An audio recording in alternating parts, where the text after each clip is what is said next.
Well, thank you. I think it's also one of the deep frustrations when you see the Mm. future. And when I say I see the future, I'm basically an epidemiologist. And as you know, an epidemiologist looks at the trend line very early in the course of a health outcome, a trend, a pandemic.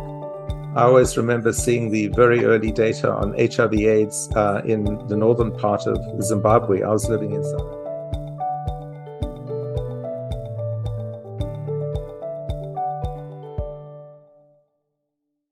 Yeah, I'm ready. I'm Oh, great. okay.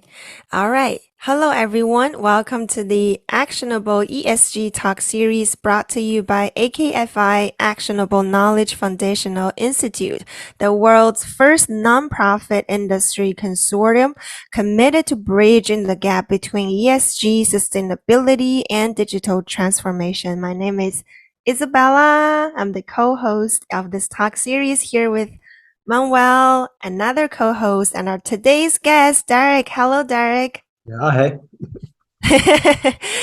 Thank you for being here.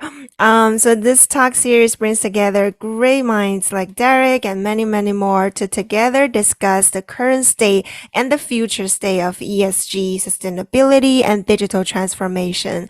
And welcome again, Derek. And before we start, I'll just do a quick intro about you to our audience. So here are some of the appointments and the career path from for Derek, including Derek is the founder and former president of the Foundation for a Smoke-Free World, senior vice president of global health and agriculture policy at PepsiCo, professor of global health at Yale University, executive director for non-communicable diseases and mental health at World Health Organization, at the World Health Organization, where he directed the Framework Convention to Tobacco Control and global strategy on diet and physical activity. And Derek serves also on several advisory boards, including those of the Clinton Global Initiative and World Economic Forum, NIH's how to say it? Fogarty International Center, and PepsiCo's Scientific Advisory Board. And he holds a degree of BCHB from the University of Cape Town. Did I say it right? It's like a Yeah. short term of something, right? Yeah, it's equivalent of an MD. Ah, okay. That's familiar. And MPH from the Johns Hopkins Bloomberg School of Public Health. Thank you. Thank you for being here. And welcome again. Great to be with you. And to start our conversation, we always open up with a relatively broad question to hear your overview of what are your thoughts on current state of sustainability, ESG, and digital transformation trends in particularly public health. Well, I think we're at a very crucial stage. I think I really cut my teeth and learned an enormous amount when I was at PepsiCo. And Indra Nooyi started framing the whole focus of business as performance with purpose. So financial performance and social purpose, which is really the sort of crux of some of the ESG work. How do we actually sell products and promote health through those products in ways that are profitable? If I look over the last 10 years, I think there's been progress, particularly by some of the top companies in doing that. But the reality is rather grim. We have high levels of obesity. 1 billion people still smoke in the world. Mental health has got worse during the pandemic.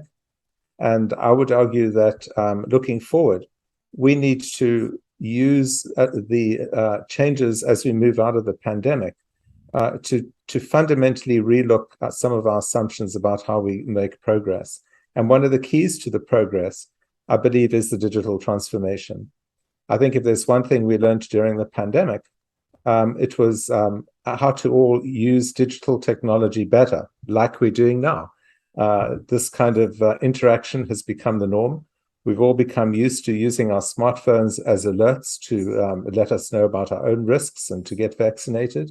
We've started engaging with the health professionals like never before through telehealth services.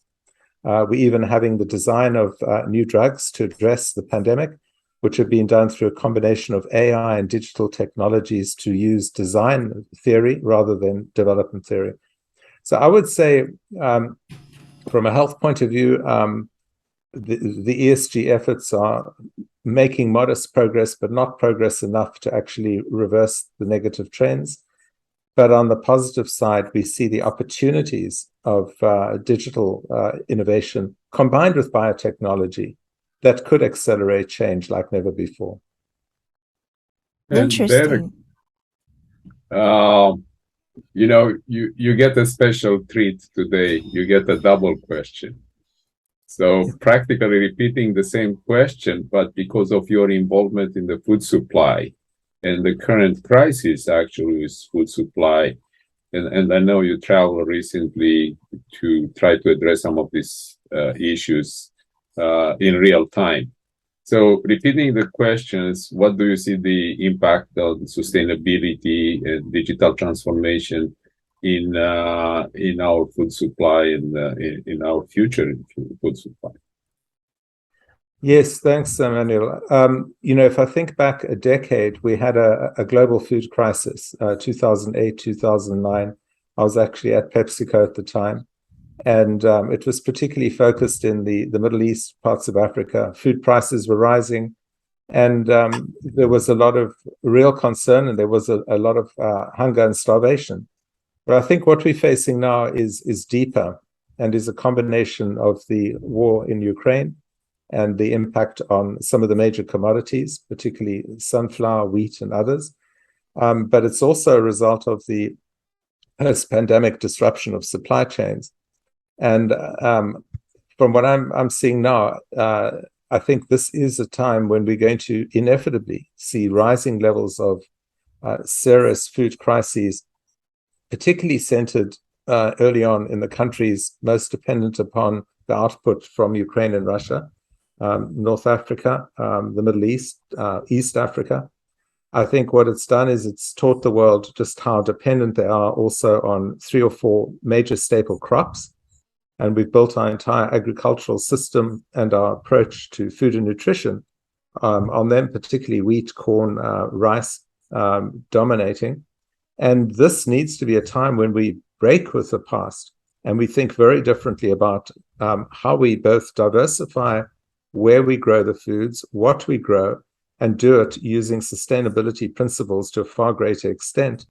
And that starts with addressing environmental resilience of crops, which we're seeing fading even in Europe as we speak, and re-looking at some of the old traditional ideas around indigenous crops, crops that have long been lost in Africa, in Asia, which have very high nutrient and environmental value, but haven't been commercialized for many reasons.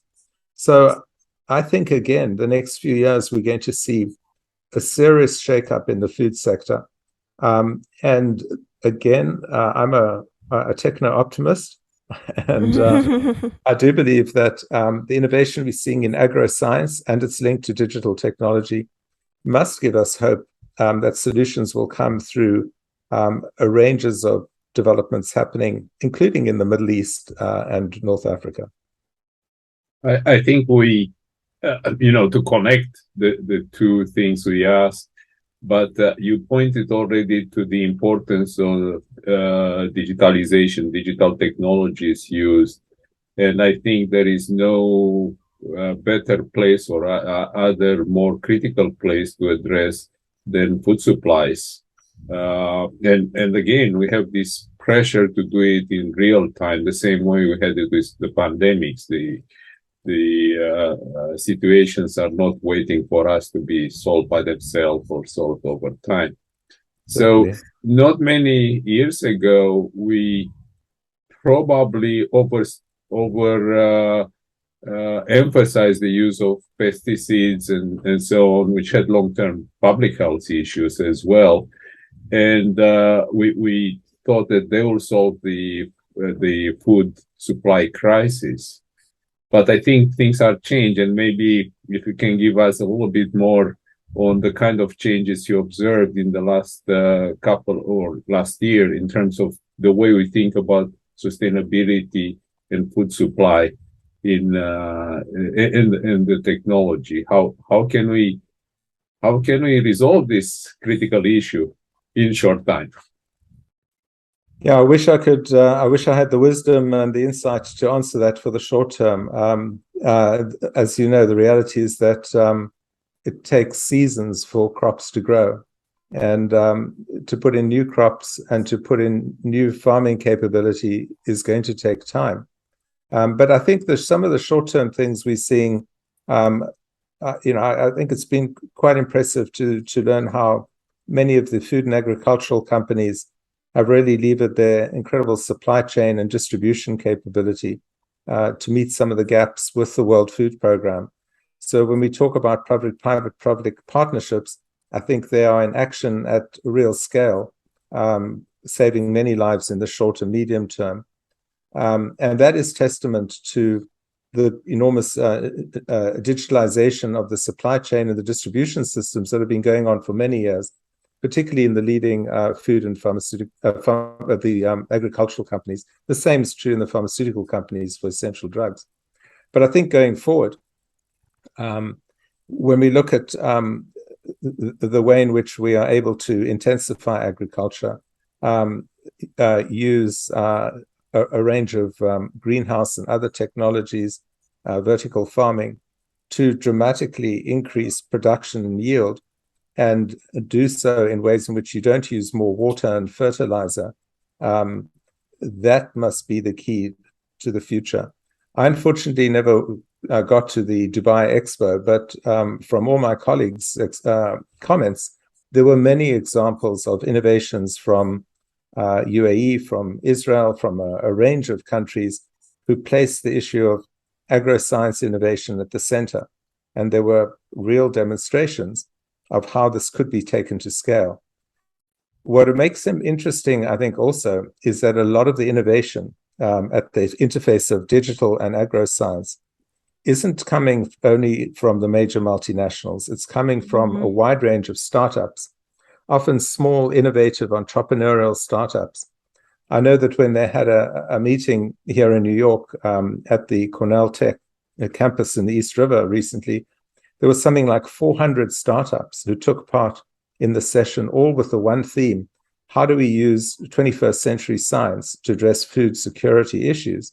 Now, that must give us enormous hope, but it's a challenge, because how do you identify which of these startups really is going to be able to scale up fast?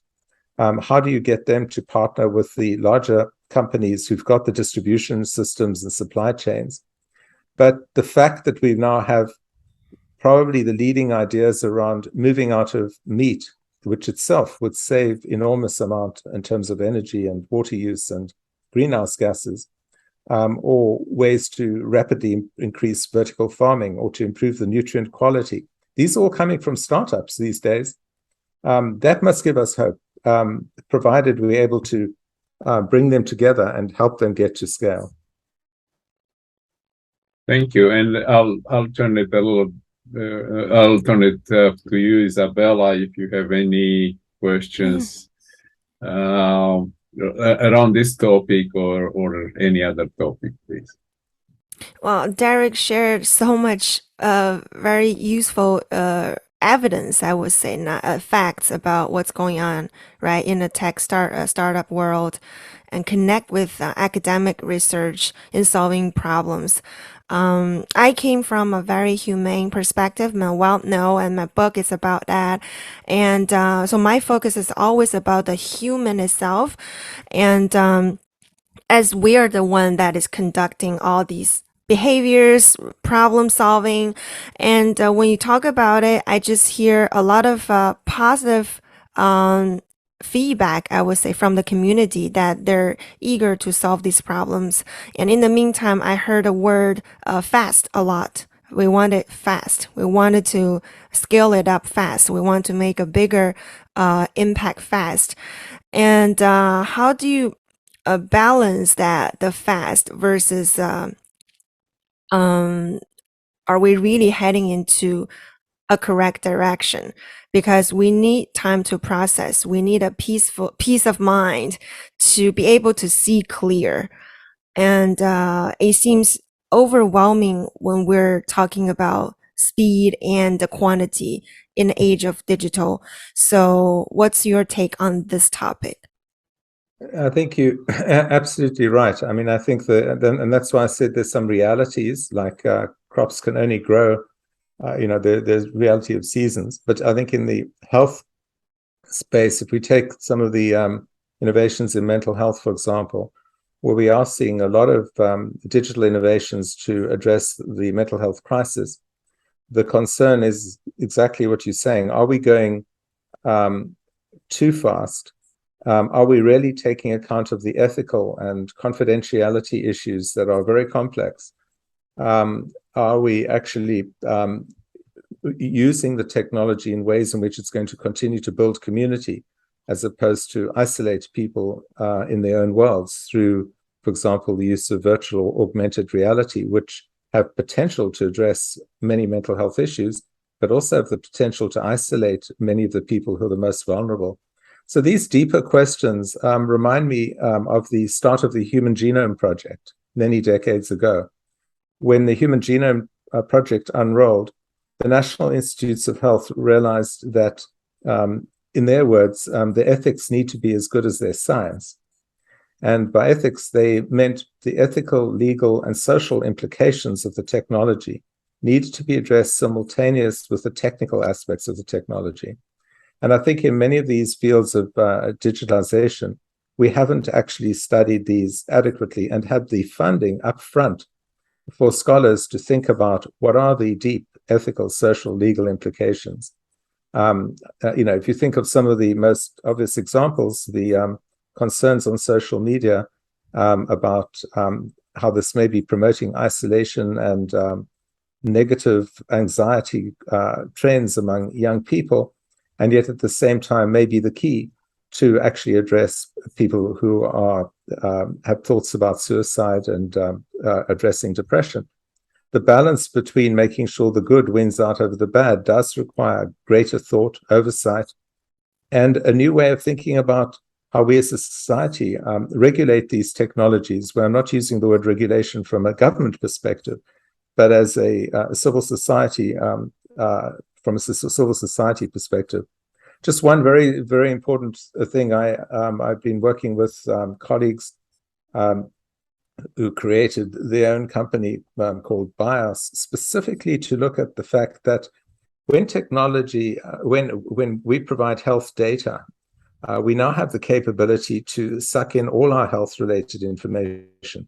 But the critical question is going to be, will you, the user, have it in a way in which it makes sense for you to decide who you share the data with, how it gets used, how can you use it for your own health? Or is it primarily to serve the interest of maybe the insurance company, the pharmaceutical company, or the others collecting it? And I think that we haven't put enough effort into having technologies which allow you to have on your smartphone or however you want it, access to all the data in a simple way that you may want to make the decisions and control, as opposed to having them done in ways which are virtually impossible to decide these days, given the complexity of these long sign-off questionnaire forms that you have on before you can get into an app. I think that is coming, and this particular group focused very intensely on trying to actually solve that problem. Very interesting how, when it comes to the downside of technology, Derek, it's just as, evidence as the upside. Like, there's so much insight, right, you can provide to us when you think about the other side of the technology impact. And I'm sorry, Derek, go ahead, please. No, I was just going to say, I mean, I worked for many years with a company called Vitality, who specialize in incentivizing healthy behavior. And now they're in 25 countries. And they really spent a lot of time on this question of not just the confidentiality, but you, the user, having control over your data. In fact, that is the success of their programs. Because if you want to incentivize healthy behavior or disincentivize unhealthy behavior, people need to know which of my behaviors matter or don't. What is my current activity pattern looking like? What foods am I eating? How can I make modest changes? How can I do incremental steps? And I think the system they developed not only does that technically, but also was covered by many of these ethical, legal, and social constructs, which go down to the level of ensuring the security of your data, which is what most people start off being concerned about. And I wanted to add something that is mostly a public announcement, but U.S. very recently had created a hotline, a 24/7 hotline for suicide prevention, and it got a number 988, Yeah. which I think is very important to for us to share with anybody we can. Because of fact, it's a major factor in public health. It's a major progress where, a relatively simple technology can address, as you said, Derek, many of these challenges of especially mental health. Yeah, no, I think that is a big breakthrough, and you can see, well, it's kind of strange that it took so long to actually come up with something relatively simple. But again, the controls and the assurance of confidentiality in the system had to be built in to have these on board. Now the challenge is going to be to roll it out to make sure that the most vulnerable, who often are those who least likely to know about it, are going to feel encouraged and supported to actually dial in. Because the data is not in our favor. The rise of anxiety and depression in young people, the huge increase in opioids, and many of the consequences, I think, of a couple of years of isolation are going to play out for quite a few years. Exactly. Yeah, I saw the data about this mental issue just spikes, right, since the pandemic. Yes. So, well, time is going so fast, Derek. But I would like still to have one question before we go to the closing questions. We can link healthcare economics to economic sustainability and in general to the economic welfare of the world or the country. But when you look at some figures, we've seen that about 9.5%, almost 10% of global GDP in 2021, and this is about double in the US. It's over 18% of the national GDP in the US is spent on healthcare. And that in numbers, just to dwell a little bit more, this is about $9 trillion US, or the size of the German and Japan economy combined, GDP combined. So, big, tall question for you, but how can we integrate human health with sustainability goals and be economically sustainable in the same time? Thank you. Yeah, I mean, to my mind, I've always been a very strong proponent of prevention first, and the importance of focusing on the social services at the same time. And if you look at the figures for the US compared to, say, Sweden, a country with a political ideological system not dramatically different from the US, they spend a fraction of the US on healthcare. But if you added health and social services, they would be spending the same amount, and they achieve health outcomes dramatically better from the US. So I think the key point to remember is that at the level of spending of the US, it's not getting anywhere near the quality of healthcare in terms of longevity, maternal deaths, serious health problems that countries across Europe and in many of the even higher middle income countries are getting, because those countries tend to give a greater focus to the preventive aspects of healthcare and the social services support needed everything from maternal support during pregnancy and its work, early childhood support services. All of these things matter over the long term and have profound impacts on the course of health outcomes. Whereas the US focuses very much on the inputs into the healthcare system, many other countries start off by saying, how do we achieve the best health outcomes for all through an equitable healthcare system? And if that's your starting point, you design your system very differently. Again, I think in the US, we've seen, even in the last round of decisions in the Congress, some tiny progress towards addressing prescription drug costs. That's one element. But we don't have any progress really on the broader issues of social support that are critical. And I think from a sustainability point of view, with the rising, with an aging population, the social support aspects are going to become even more important going forward. You're raising a very interesting sustainability point. We are all stakeholders of the healthcare system, and in many ways shareholders, because we pay out of our GDP, and GDP comes from primarily from output and taxes, right? Yeah. So we have an interesting case of sustainability where we, on both sides, the stakeholder and the shareholders of the system. Yeah, and I think one of the things that we see, again, there will be the data coming out about this, but as the pandemic recedes, we know the trust in public health has gone down dramatically in most parts of the world, particularly here. Trust in doctors appears to have neither gone up nor down, but trust in nurses, interestingly, has gone up dramatically. And I think that represents a key to the future. And I've long felt, even at my WHO days 20 years ago, given the fact that nurses are on the front line, they are usually the most in contact with their patients, their communities for years. Why are we not focusing the digital revolution in their hands and designing it with them as the leaders of digital transformation, given that the nurse armed with strong technology could be doing substantially more on the diagnostic treatment interface with the doctor at a cost level that would be far more affordable than putting it into the hands of super specialists.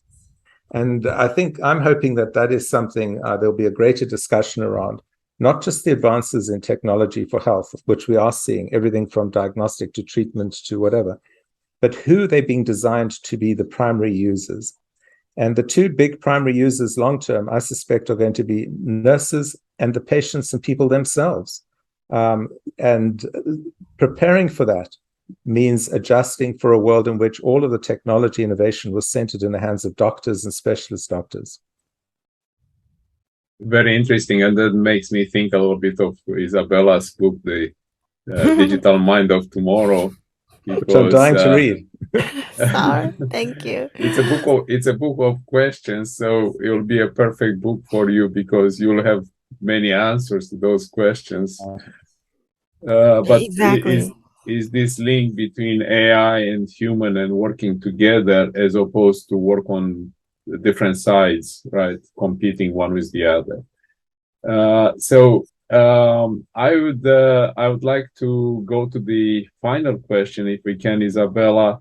Of course. And I'll promise to invite Dr. Yach again and again and again. So please go ahead. Yeah, I actually see Derek as a futurist too, because he always look into the future and he has this prediction type of, sharing. He raise a question and he answer it, which is much better than me. I only know how to ask questions. I have no clue about the answers yet. So really inspired to speaking with people like Derek. Well, thank you. I think it's also one of the deep frustrations when you see the future. And when I say I see the future, I'm basically an epidemiologist. And as you know, an epidemiologist looks at the trend line very early in the course of a health outcome, a trend, a pandemic.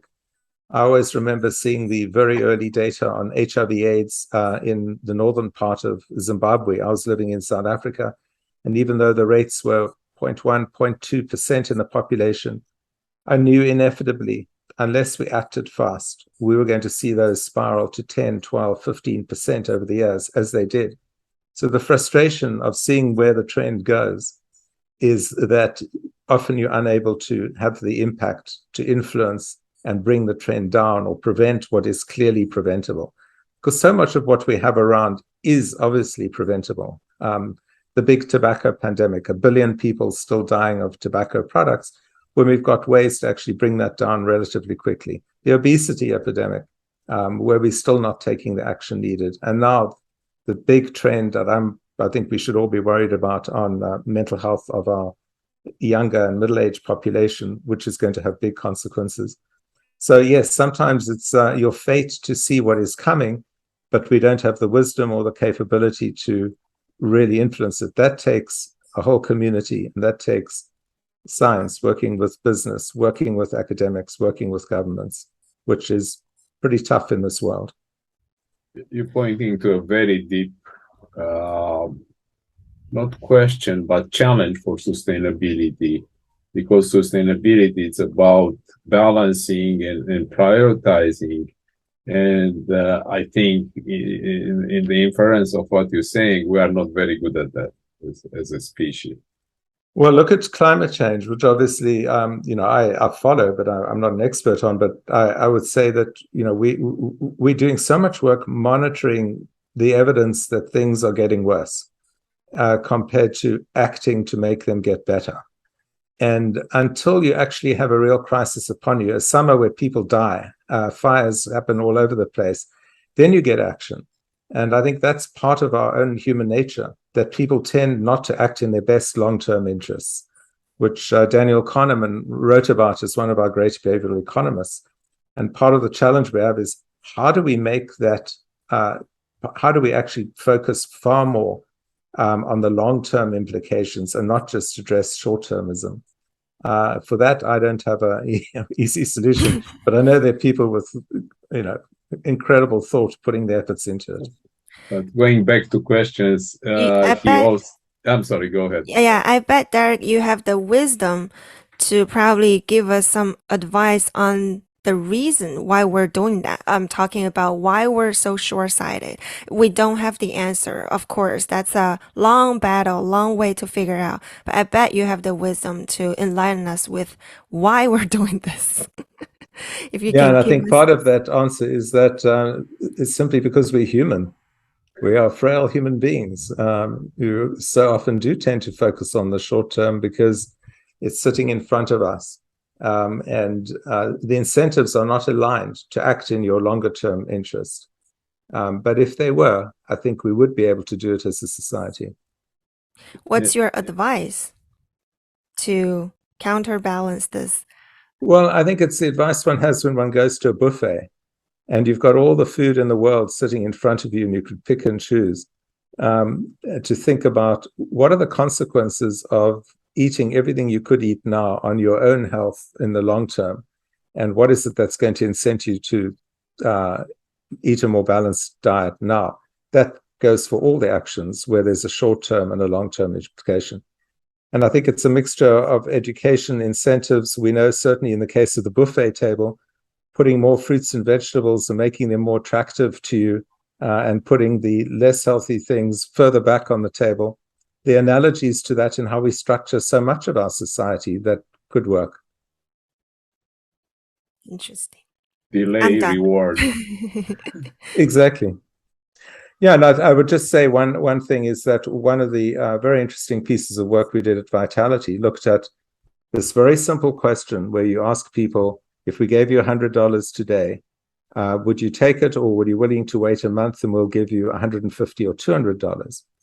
And the interesting thing was, in a study we did of 100,000 people, we're able to show that the 20% who acted what we would see irrationally and didn't wait the month but took the $100 today, they tended to have the highest levels of obesity, the highest levels of smoking, the worst credit card scores, the worst mortgage repayment scores, suggesting that the group with the issues of the greatest short-termism cluster many of the issues related to finance, to health, and their own development. And they're the ones who need to have the greatest support to actually overcome that short-termism. And there are many strategies to do it. We've seen nudge units and behavioral economists finally getting into this field in a big way. And I suspect this is the work's going to accelerate over time. Interesting. A lot of interesting case study there, right? With all these experiments and research. Yeah. Sorry, Manuel, do you have any final notes or? Maybe you have a final question. Oh. I have too many to afford the time today. No, Eric answered all my questions. He actually answer the question before I even ask about the future, about the concern, about the frustrations. So that's what I said. I think Derek, it's both a good at raising question and answering them. So I can't wait for another conversation for us to continue discussing about this, the future of the public health, particularly in mental health. It's very inspiring to hear that you are focusing on that. Yeah. Well, thank you. And a privilege to join you both. Thank you. And thank you to all our audience today as well. Make sure you tune in every week for a new episode of AKFI's Actionable ESG Talks Series, where you will gain new perspectives on how to mitigate risks and create values by integrating ESG and digital transformation. So until the next one, goodbye for now. Thank you. Bye. Thank you. Bye, all. Derek. Bye, Isabella.